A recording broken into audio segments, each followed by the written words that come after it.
ഏകദേശം 2 പതിറ്റാണ്ട് മുമ്പ് ഒപ്പുവെച്ച 123 കരാർ എന്ന പേരിൽ അറിയപ്പെട്ടിരുന്ന ഇന്ത്യ അമേരിക്ക ആണവ കരാറിൽ വഴിത്തിരിവ്. ഇക്കഴിഞ്ഞ ഫെബ്രുവരിയിൽ പാരീസിൽ വെച്ച് പ്രധാനമന്ത്രി നരേന്ദ്രമോദിയും അമേരിക്കൻ വൈസ് പ്രസിഡന്റ് JD വാൻസുമായി ഈ കരാറിന്റെ സാധ്യതകളെക്കുറിച്ച് ചർച്ച നടത്തിയിരുന്നു. മോദിയുടെ US സന്ദർശന വേളയിൽ പ്രസിഡന്റ് ട്രംപുമായും ഇക്കാര്യം ചർച്ച ചെയ്തിരുന്നു. ഈ ചർച്ചകൾക്ക് ശേഷമാണ് ഇപ്പോൾ ഈ കരാർ യാഥാർത്ഥ്യമാകുന്നത്. ഈ കരാറുമായി ബന്ധപ്പെട്ട് US ദേശീയ സുരക്ഷാ ഉപദേഷ്ടാവ് മൈക്കൽ വാട്സ് ഏപ്രിൽ 21 ഇന്ത്യ സന്ദർശിക്കുകയും നമ്മുടെ ദേശീയ ഉപദേഷ്ടാവ് അജിത് ഡോവലുമായി ചർച്ച ചെയ്ത് കാര്യങ്ങൾ വേഗത്തിലാക്കുകയും ചെയ്യും. ഈ സന്ദർശനത്തിന് മുന്നോടിയായി ഇന്ത്യയിൽ ആണവ റിയാക്ടറുകൾ നിർമ്മിക്കുന്നതിനും രൂപകൽപ്പന ചെയ്യുന്നതിനും അമേരിക്കൻ ഊർജ വകുപ്പ് ഒരു അമേരിക്കൻ കമ്പനിക്ക് അനുമതി നൽകിക്കഴിഞ്ഞു. ഇക്കഴിഞ്ഞ മാർച്ച് 25 ഹോൾടെക് ഇന്റർനാഷണൽ എന്ന കമ്പനിക്ക് അനുമതി കിട്ടിയത്.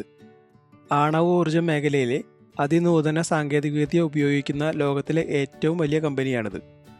ഇന്ത്യയിലെ L&T, ടാറ്റ കൺസൾട്ടിംഗ് എഞ്ചിനീയേഴ്സ് എന്നീ ഇന്ത്യൻ കമ്പനികളുമായി സഹകരിച്ചായിരിക്കും ഇന്ത്യയിലെ പ്രവർത്തനങ്ങൾ. ഇന്ത്യയെ സംബന്ധിച്ചിടത്തോളം ഈ പുതിയ നീക്കം ആണവ റിയാക്ടർ സാങ്കേതികവിദ്യ നവീകരിക്കുന്നതിനുള്ള അവസരം നൽകുന്നു.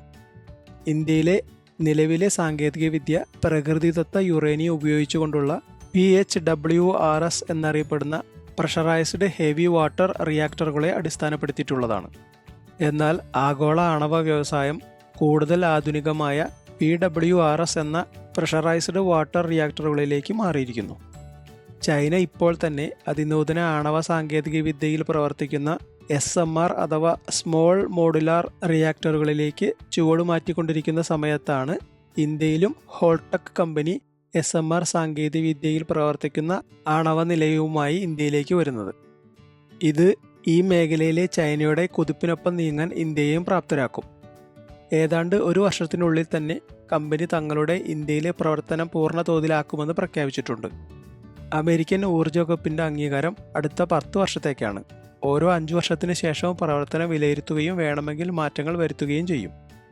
എന്നാൽ നമ്മുടെ സർക്കാർ ഉടമസ്ഥതയിലുള്ള national power corporation of India NTPC, nuclear power corporation of India limited NPCIL, atomic energy review board AERB എന്നീ കമ്പനികൾക്കുള്ള അംഗീകാരം കൂടുതൽ ചർച്ചകൾക്ക് ശേഷം മാത്രമേ തീരുമാനമാകുകയുള്ളൂ.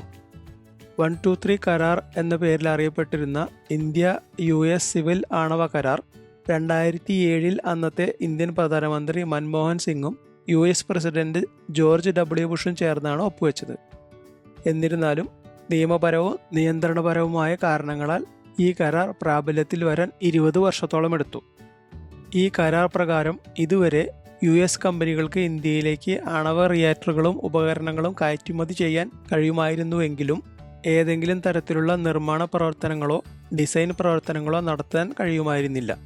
എന്നാൽ കരാറിന് ലഭിച്ച പുതിയ അംഗീകാരം ഇന്ത്യയിലെ ഊർജ മേഖലയിലെ പ്രതിസന്ധിക്ക് പരിഹാരമാകും. നിലവിൽ ഇന്ത്യയിൽ 6780 മെഗാവാട്ട് ശേഷിയുള്ള 22 റിയാക്ടറുകൾ പ്രവർത്തിക്കുന്നു. ഇതിൽ 18 എണ്ണം പ്രഷറൈസ്ഡ് ഹെവി വാട്ടർ റിയാക്ടറുകളും 4 എണ്ണം ലൈറ്റ് വാട്ടർ റിയാക്ടറുകളുമാണ്. കരാറിലെ പുതിയ അംഗീകാരപ്രകാരം നിലവിലുള്ളതും നിർമ്മിക്കാൻ പോകുന്നതുമായ ആണവ നിലയങ്ങളും അന്താരാഷ്ട്ര ആണവോർജ ഏജൻസിയുടെ മാനദണ്ഡങ്ങൾ പാലിക്കുന്നതായിരിക്കും. 123 കരാറിന് ഇപ്പോൾ നൽകിയ അംഗീകാരപ്രകാരം ഈ സാങ്കേതികവിദ്യ മറ്റ് രാജ്യങ്ങളുമായോ കമ്പനികളുമായോ കൈമാറ്റം ചെയ്യാൻ പാടില്ല. കൂടാതെ സമ്പുഷ്ടീകരണ പ്രവർത്തനങ്ങൾ ഉൾപ്പെടെ സൈനിക ആവശ്യങ്ങൾക്കും തൽക്കാലം ഉപയോഗിക്കാൻ കഴിയില്ല. 20 വർഷത്തോളം മുമ്പ് കരാർ ഉണ്ടായിട്ടും നടപ്പിലാകാൻ ഇത്രയും കാലതാമസം ഉണ്ടാകാൻ കാരണം 2010 ഇന്ത്യയുടെ civil liability for nuclear damage act ആണ്. ഇത് പ്രകാരം ഏതെങ്കിലും തരത്തിലുള്ള ആണവ അപകടമുണ്ടായാൽ അതിന്റെ പൂർണ്ണ ഉത്തരവാദി അതിന്റെ വിതരണക്കാരായിരിക്കുമെന്നതാണ് ആ വ്യവസ്ഥ. ഇതാണ് ഹിറ്റാച്ചി, വെസ്റ്റിംഗ് ഹൗസ്, അരീവ എന്നീ വിദേശ ആണവ വിൽപ്പനക്കാരെ ഇന്ത്യയുടെ ആണവ മേഖലയിൽ നിക്ഷേപിക്കുന്നതിൽ നിന്നും പിന്തിരിപ്പിച്ചത്. ഇത് പരിഹരിക്കുന്നതിനായി ആണവോർജ നിയമത്തിൽ ഭേദഗതികൾ വരുത്താൻ ഇന്ത്യൻ സർക്കാർ ശ്രമിച്ചു വരികയാണ്.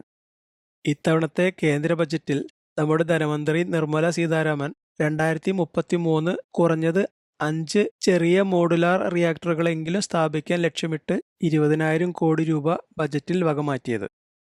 2070 ഇന്ത്യയുടെ കാർബൺ പുറന്തള്ളൽ പൂജ്യത്തിലേക്ക് കൊണ്ടുവരുന്നതിൻ്റെ ഭാഗമായി 2047ഓടെ 100 ജിഗാവാട്ട് ആണവോർജ്ജം നിർമ്മിക്കാൻ ഇന്ത്യ ലക്ഷ്യമിടുന്നു.